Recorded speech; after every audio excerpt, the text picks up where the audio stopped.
કંસ અને નારદનું મિલન થયું કે જ્યાં 12 વર્ષથી કંસ કૃષ્ણ કૃષ્ણ કૃષ્ણ કરતો હતો. કંસની જેવું પણ આપણને જો રટણ થઈ જાય ને તોય કૃષ્ણ મળી જાય. પોતાનો પડછાયો કાળો જોઈ જાય ને તો એમ થાય કૃષ્ણ આવ્યો. પોતે ચાલતો હોય અને પગલાનો અવાજ આવે તો એમ થાય કે આ તો કૃષ્ણના પગલાનો અવાજ છે.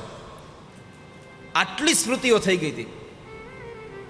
મહાપુરુષો એટલી બધી એક તત્વની વાત કરે છે કે જે માણસને પોતાનું મન જેમાં ફસાયું હોય ને એને જ એનું તત્વાધાન બતાવી દો, એને જ એનું તત્વ બનાવી દો.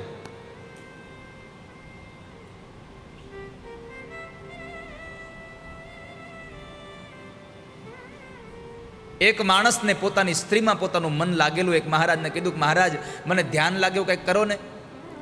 તો કે ધ્યાનમાં આમ કરવું પડે કે એમ નહીં થાય. કેમ? તો કે મને મારા પત્નીના જ નકરા વિચારો આવ્યા કરે છે.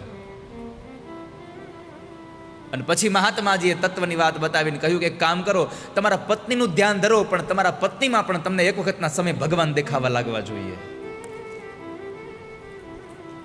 સર્વત્ર પ્રભુ દેખાય તો તમે એને પાર પામી શકો.